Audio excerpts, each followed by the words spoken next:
اعتکاف کہتے ہیں مسجد میں اعتکاف کی نیت کر کے ٹھہرنے کو۔ حنفیہ کے نزدیک اس کی 3 قسمیں، ایک واجب جو منت اور نظر کی وجہ سے ہو، جیسے یہ کہے کہ اگر میرا فلاں کام ہو گیا تو اتنے دنوں کا اعتکاف کروں گا، یا بغیر کسی کام پر موقوف کرنے کے یوں ہی کہہ لے کہ میں نے اتنے دنوں کا اعتکاف اپنے اوپر لازم کر لیا، یہ واجب ہوتا ہے، اور جتنے دنوں کی نیت کی ہے اس کو پورا کرنا ضروری ہے۔ دوسری قسم سنت ہے جو رمضان المبارک کے اخیر عشرہ کا ہے۔ نبی کریم صلی اللہ علیہ وسلم کی عادت شریفہ ان ایام کے اعتکاف فرمانے کی تھی۔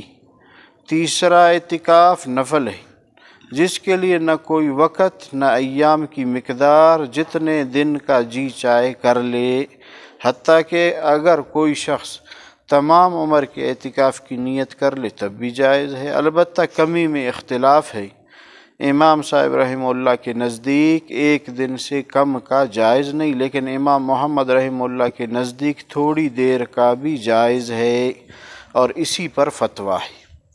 اسی لیے ہر شخص کے لیے مناسب ہے کہ جب مسجد میں داخل ہو اعتکاف کی نیت کر لیا کرے، کہ اتنے نماز وغیرہ میں مشغول رہے، اعتکاف کا ثواب بھی ملتا رہے گا۔ میں نے اپنے والد صاحب نور اللہ مرکزہ کو ہمیشہ اس کا اہتمام کرتے دیکھا کہ جب مسجد میں تشریف لے جاتے تو دایاں پاؤں اندر داخل فرماتے، اعتکاف کی نیت کر لیتے، اور بسا اوقات خدام کی تعلیم کی غرض سے آواز سے بھی نیت فرماتے تھے۔ اعتکاف کا بہت زیادہ ثواب ہے، اور اس کی فضیلت اس سے زیادہ کیا ہوگی کہ نبی کریم صلی اللہ علیہ وسلم ہمیشہ اعتکاف کا اہتمام فرماتے تھے۔ معتکف کی مثال اس شخص کی سی ہے کہ کسی کے در پر جا پڑے کہ جب تک میری درخواست قبول نہ ہو ٹلنے کا نام نہیں لوں گا، نکل جائے دم تیرے قدموں کے نیچے، یہی دل کی حسرت یہی آرزو ہے۔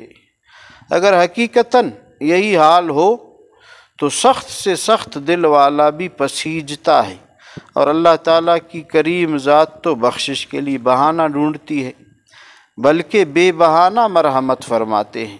تو وہ داتا ہے کہ دینے کے لیے تیری رحمت کے ہے ہر دم کھلے۔ خدا کے دین کا موسیٰ سے پوچھئے احوال، کہ آگ لینے کو جائیں پیغمبری مل جائے، اللہ جب دینے پہ آ جائے۔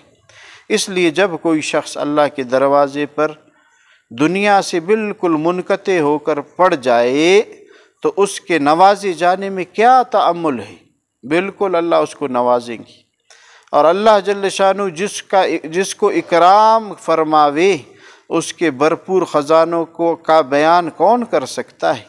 اس کے آگے کہنے سے قاصر ہوں کہ نامرد بلوغ کی کیفیت کیا بیان کر سکتا ہے، مگر ہاں یہ ٹان لے کہ جس گل کو دل دیا ہے، جس پھول پر فدا ہوں، یا وہ بغل میں آئے یا جاں قفس سے چھوٹے۔ ابن قیم رحمہ اللہ کہتے ہیں کہ اعتکاف کا مقصود اور اس کی روح دل کو اللہ کی پاک ذات کے ساتھ وابستہ کر لینا ہے، کہ سب طرف سے ہٹ کر اسی کے ساتھ مجتمع ہو جائے، اور ساری مشغولیوں کے بدلے میں اسی کی پاک ذات سے مشغول ہو جائے، اور اس کے غیر کی طرف سے منقطع ہو کر ایسی طرح اس میں لگ جاوے کہ خیالات تفکرات سب کی جگہ اس کا پاک ذکر، اس کی محبت سما جاوے، حتیٰ کہ مخلوق کے ساتھ انس کے بدلہ اللہ کے ساتھ انس پیدا ہو جاوے۔ یہ انس قبر کی وحشت میں کام دے کہ اس دن اللہ کی پاک ذات کے سوا نہ کوئی مونس نہ دل بہلانے والا ہوگا۔ اگر دل اس کے ساتھ مانوس ہو چکا ہوگا تو کس قدر لذت سے وقت گزرے گا۔ جی ڈھونڈتا ہے پھر وہی فرصت کے رات دن، بیٹھا رہوں تصور جانا کیے ہوئے۔ صاحب مراقی الفلاح کہتے ہیں کہ اعتکاف اگر اخلاص کے ساتھ ہو افضل ترین اعمال سے ہے۔ اس کی خصوصیت حد احصاء یعنی گنتی سے باہر ہے کہ اس میں دل کو دنیا و مافیہ سے یکسو کر لینا ہے اور نفس کو مولا کے سپرد کر دینا اور آقا کی چوکھٹ پر پڑ جانا۔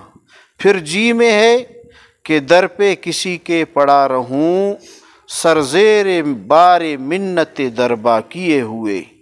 نیز اس میں ہر وقت عبادت میں مشغولی ہے، آدمی سوتے جاگتے ہر وقت عبادت میں شمار ہوتا ہے اور اللہ کے ساتھ تقرب ہے۔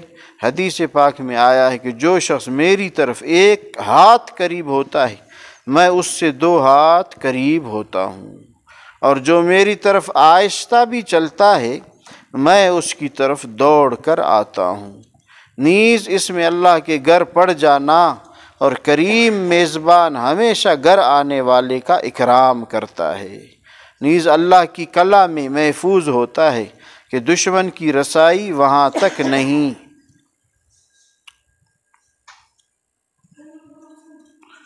اچھا، عورتوں کے لیے اپنے گھر کی مسجد میں اعتکاف کرنا جائز ہے اور کرنا چاہیے۔ آپ کے میرے گھر میں اگر 2 عورتیں ہیں نا تو ایک کو اعتکاف میں بٹھائیں اور دوسرے اس کی خدمت میں لگی رہے۔